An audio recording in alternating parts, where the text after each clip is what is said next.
Good morning. Absolutely. You can see behind me how people are already lining up, getting ready for former President Donald Trump to speak today. Several city council members are hopeful that they may finally be able to get something done. The Hot River has risen 22 feet, and to put that into perspective, I'm going to have you take a look at just how bad this flooding is. Allegheny County schools are closed once again today. The district says this is because of a water main break. President Trump is warning Americans that prices could go up at least in the short term. Fox 8 reporter Gretchen Stinger joins us live there now to explain what happened. Gretchen, I was there earlier this morning. What's the scene like now? And tell us what happened. Well, as we've been driving around the Triad this morning, we haven't seen too many issues, just really wet road conditions. I'm going to walk over. You can actually see what appears to be the water line from that flooding. Well, those three schools were some of the oldest in the school district. And we're starting with breaking news from Archdale. According to dispatch, police are on the scene of an active investigation. Fox 8's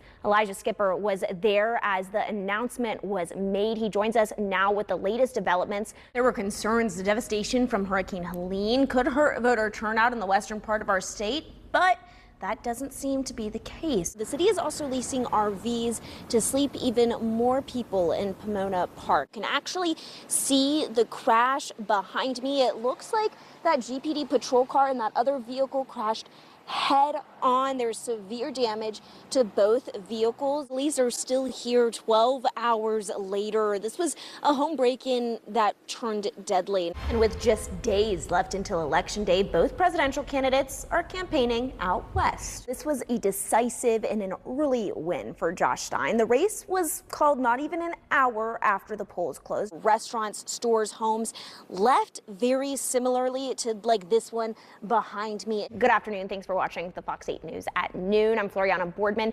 Today, leaders from downtown Greensboro Incorporated spoke to a packed audience. More breaking news from Greensboro. One person is dead after a hit and run. As soon as they arrived, though, they heard gunshots. So officers worked as quickly as possible as those gunshots were being fired to get everyone out of the house. One of his main talking points is expected to be on national security today. Of course, that brings up concerns about security at the event. Every single gas station but one we've encountered has been closed. That one gas station that was opened had a line around the blocks. We also saw a GPD patrol car with damage on its front bumper. More than 40,000 ballots have been sent to those in impacted counties. The trial for Megan Boswell begins today. She's facing several charges, including murder and connection to the 2020 death of her 15-month-old daughter, Evelyn. The Forsyth County Sheriff's Office has charged a Parkland High School student after deputies say the student was filmed assaulting a teacher. An Alamance County spokesperson says Verizon customers are having trouble getting through to 911. Driving here this morning, we saw several downed power lines, downed trees. It was definitely quite a difficult trek early in the morning. We know that there are injuries involved in this crash, but we don't know how many people were involved or how severe those injuries are. And Burlington police are hoping someone can help them find the driver who hit and killed a man and didn't stop. An hour ago, North Carolina Governor Roy Cooper gave us an update on the recovery efforts in western North Carolina after Helene came through, bringing massive rain, wind, and damage to our state. Absolutely. Well, you can actually take a look at the house where this all happened. The front portion of the home is completely destroyed. You can see bricks everywhere, sheets, blankets, clothing falling out of the house. If you take a look up, you can see what looks like to be broken glass from bullet holes in those upper windows. It's just a reminder of the violent and tragic event that happened here. CMPD Police Chief Johnny Jennings says he can't recall anything worse that's happened in the Charlotte area.